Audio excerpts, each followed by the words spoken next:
everybody, Scout Crafty here again. It's Wednesday, midweek Wednesday. Hope you're doing well. Today it's a windy but beautiful day out. Beautiful blue skies, but it is quite windy. You know, March has a lot of windy days. Used to do a lot of kite flying in March. Look forward to that again. Couple things to talk about today. We got a nice couple cleanups to do on some tools that I have, and also I want to start off with a kind of an unboxing. Let me show you what I'm talking about. Okay, so here's the unboxing, more or less, we're talking about. Can you imagine what this could be? This is something that I wonder if any of you still use or have or ever carry, because can you see what this is here? Let me show you. And here it is. Got some beautiful new, brand new handkerchiefs. Now, for some of you, probably never even had one or carried one, but for me, this is a part of my everyday carry, and nothing like a beautiful handkerchief, you know. And my dad always carried one until the day he died. He carried a handkerchief, and he always carried a Barlow with a broken blade tip on it, but this was a staple in what he carried. It was this plain white handkerchief. And, you know, I didn't start carrying one every day until a few years ago, and now it's become something I really look forward to. Now, many years ago, carrying a handkerchief was a very common thing. Everybody carried one. And you see it in movies all the time and whatnot. And then in the 60s, I guess, it really drastically died off because a lot of jackets didn't have the traditional pocket up front. They did away with that. And but it went out of style, so to speak. But there are still a lot of people that do carry. In Japan is still big. Like, everybody's required to have a handkerchief in schools and things like that. And it's a good thing to have, a good thing to carry. It's coming so useful now that I've started carrying it. You don't realize how important it is until you forget it one day, or whatever the case may be. And if you should wash your hands and there's nothing to dry, you get something to dry your hands. You have something, God forbid, your nose is running or something, you can blow your nose. But there's so many things you could use it for, and sometimes you don't use it at all, obviously. I was just wondering if any of you still carry. Let me know in the comments if you still carry a handkerchief, or did you carry a handkerchief? Did you stop, or do you know somebody that does it? I find it really interesting. I used to have I remember giving them as a gift to my father when I was a little kid, you know. I would go up to Woolworths up the street, and it would be around Christmas time or his birthday or something, and I'd buy a pack of handkerchiefs, usually 3. And usually they were colored back in the, in the early 70s when I would be buying them. You know, a lot of them came colored, but towards the end, he always liked the white ones. I guess they were easy to launder. You know, you'd throw them in the laundry with the whites, and that was it. But I do enjoy carrying it. And every time I use one, I get such a thrill out of it. I don't know why. If I, for some reason or another, need a handkerchief to wipe my glasses off or something like that, and I pull it out of my pocket, such a wonderful feeling compared to the alternative, a tissue or a paper towel or something that, you know, might be bundled up in your pocket, and God, that looks horrible when you pull it out, right? So, but a nice handkerchief, it's old-timey, it's vintage looking, but let me know what your thoughts are on that one. But with that, we got a couple, like I said, nice cleanups today on some. Let's get right to it. Okay, for today's project, you know, I'm a big fan of F-style wrenches. You know, I do a lot of auto wrenches, but those wrenches are more for customizing because they're really not good for use. They're too weak. The steel is low grade. However, these style wrenches, this is a whole different animal, what you're looking at. These are high carbon, very strong wrenches. These are meant for use. And they're made, this one's here, they're both made by Diamond Tool and Horseshoe Company. You can see here, and they were out of Duluth, Minnesota. And both of these wrenches are really super heavy duty, strong. I just want to do a cleanup because they do come with a heavy duty zinc coating, which is a good protectant. I don't want to take that really off, or else they'll start to rust. You can see here the Diamond imprints here are very nice. They're always beautiful. Now they're stiff. This one here is stiff. It's got some rust on it. A lot of, because they were probably outside before I got them.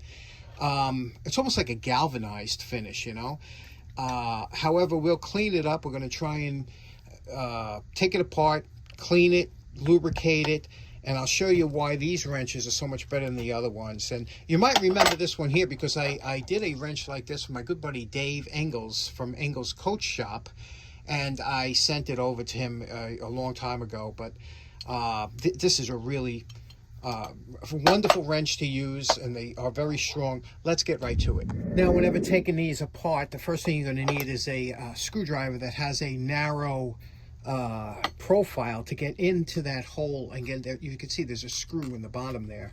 However, there is also peened over. They not only do they screw it down, but they also peen over here and here. So even if you loosen that screw, it won't come out because they peened over the edge just so that screw won't get lost. And what I like to use is this is a burr, like a diamond tip, a burr on here on this Dremel, and I go in here and just relieve the profile of those where they peened it over to hold that screw in, and that will allow the screw to come out. Now sometimes that, even though you relieve the burr with the Dremel, sometimes that screw is still difficult to come out. What I like to use is get a neodymium magnet, a strong magnet, put it on the edge here like this, okay, and then gently turn the magnet to the right, and you can see that will usually prop it out. There you go. See, it's coming out now, and that's how I find the easiest way to get that pin out, because it's very tight tolerances on these wrenches.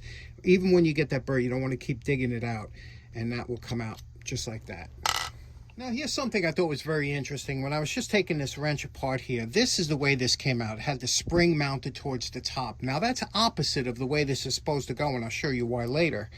But they had this mounted here like this with the spring on the top, and it wasn't, again, I'm the first one that deburred those little ping marks, so I'm the first one to take this wrench apart. I'm surprised that it was like that, unless it came backwards from the factory, and I'll show you why later. Very interesting. I've never seen that before. Now here on this wrench, you could see it's done properly. The spring is at the bottom where it should be, not the top.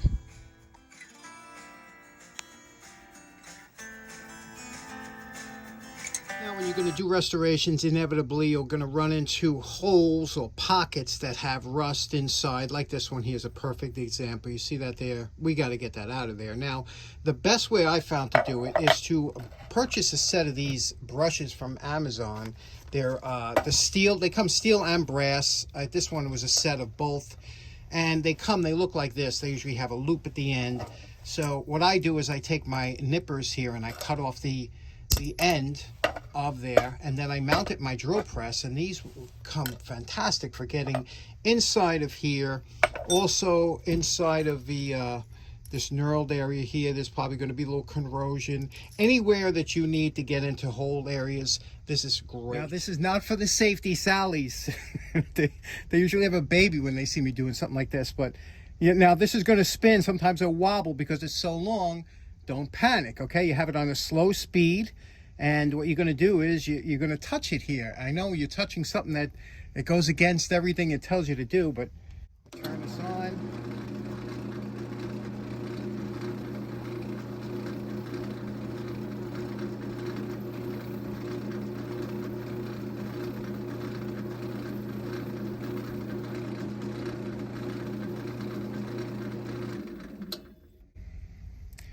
There we go. Rust is all out of there. Takes a couple seconds. These are a good set to have.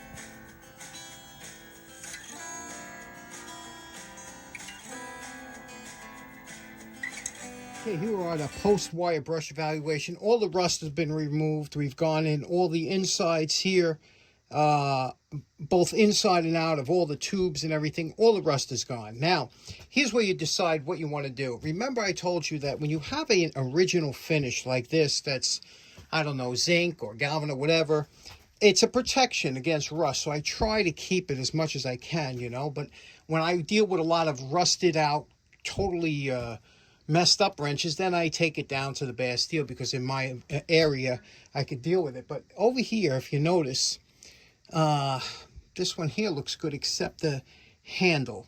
Somebody had damaged the handle here. There's some deep gouges on both sides here. Rust was starting to form, you can see here, so we'll have to address that. So we'll do that over here, but the rest of the wrench is in really good shape, and you can still embellish it and have fun with it with colors or whatever you want, but always try and keep the original finish. And like I said, I got to keep them separate because every time if I work on two things, I will wind up mixing things up. That's just the way I operate.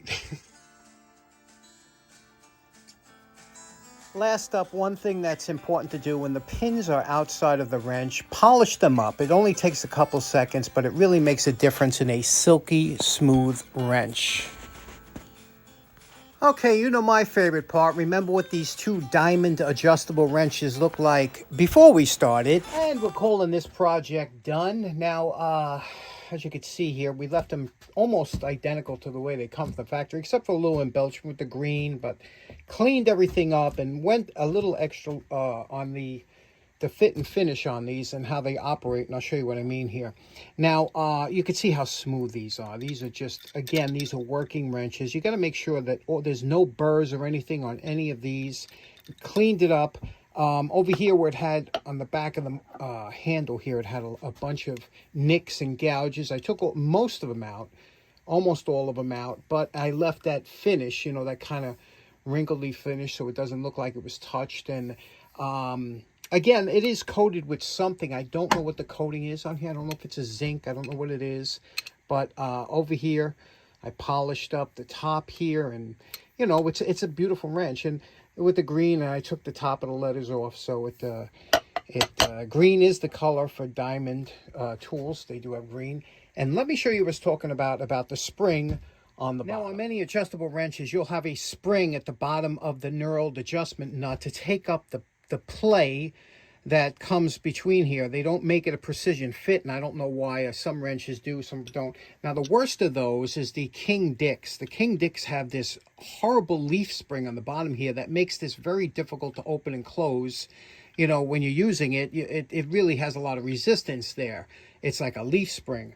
I always replace it. That's a Delrin washer on there, and that just makes it so much. You could see I could do that with one finger. You can't do that with when they have the spring in there. They're type spring. But with the rest of them, they put a little bit of a coil spring in there. And why it's so important that you see here, you see that little gap that that spring is pushing that up. Now, that will allow, you can see I could squeeze it up, right? I can move that jaw up a little bit, but I can't move it down. So if I go onto a nut and I go put pressure, it will not compress a spring because it's touching against the top. If you reverse it like that one was, and if that's from the factory, that's a bad mistake. But if it's reversed, then when you put it on a nut and you give it pressure, it's going to open that 1/16 of an inch and it's going to round off the nut.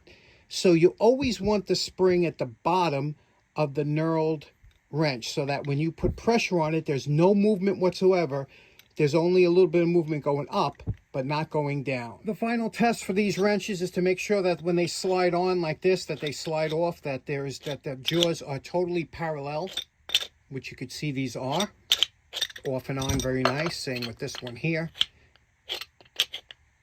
These are well-made wrenches, and if you ever come across these and you see them for a few dollars or $10 or $15, pick them up because they are expensive new, but they're so well made they'll last your life. Okay, so we just did a couple cleanups on those wrenches, but really enjoyed it down here. It was a nice time spent down here. I want to put a special thanks out to everybody who let me know what your favorite car was from the last episode of the cars that I did for the challenge. And the funny thing is, I thought it was going to be one or two cars that would walk away with everybody. Every one of those cars had multiple votes, so I just found that so wonderful that we all share the same hobby, yet we all have so different tastes, you know.